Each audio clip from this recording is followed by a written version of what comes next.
when you're arguing with somebody and you can just leave the room when you're tired of arguing with them. You can't get those voices out of your head. They're always around. Those voices led Renshawn Miller down a dark road. But today he's proof that there is help and hope for people who are facing mental health issues. He's now a role model for young men across Charlotte, and he talks openly about his own issues. Our Brittany Johnson saw firsthand how that helps others struggling to manage theirs. It was my sophomore year in college. College should have been the best time of his life, but when an injury forced Renshawn Miller to quit football, things started falling apart. I was having trouble sleeping, and that's when the actual voices started. His mother could tell over the phone. She sent my cousin in to check in on me, and when my cousin saw me, I hadn't showered in a long time. I was very skinny, and hair was all over the place. And she was like, "You're not the Sean that I know." Doctors diagnosed Miller with bipolar I disorder. He attempted suicide 3 times, twice with pills, and then I put a gun in my head and pulled the trigger, and it jammed on me. It was also the turning point. Now, every day, Miller is determined to become what he calls the person he needed when he was younger. I needed a male figure to tell me that it's okay to hurt. It's okay to show that emotion. It's okay to cry. We met him at MLK Middle School. He comes here every week in t-shirt and sneakers, spending time with 7th grade boys, trying to relate to them. How do you do that?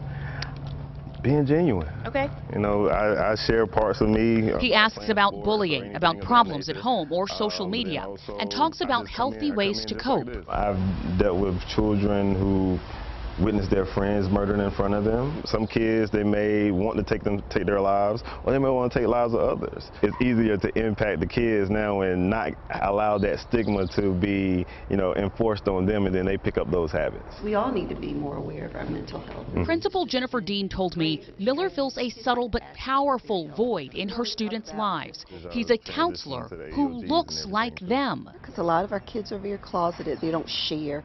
And certainly, one reason is because no one really asks. Hey, I got somebody I want you to talk to. Behavioral modification technician Corey Gaines says since Miller started volunteering here, suspensions are down. I have teachers approaching me like, hey, since such and such has been seeing this person, he's more vocal in class.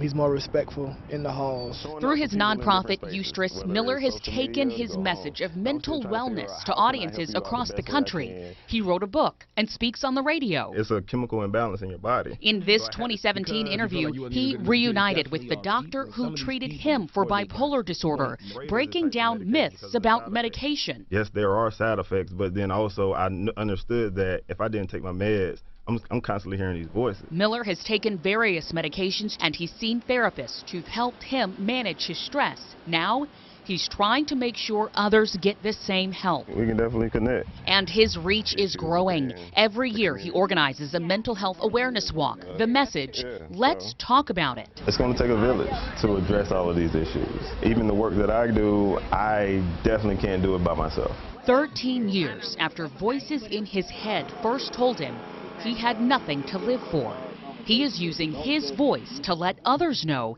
there is help and there is hope. I definitely know my purpose.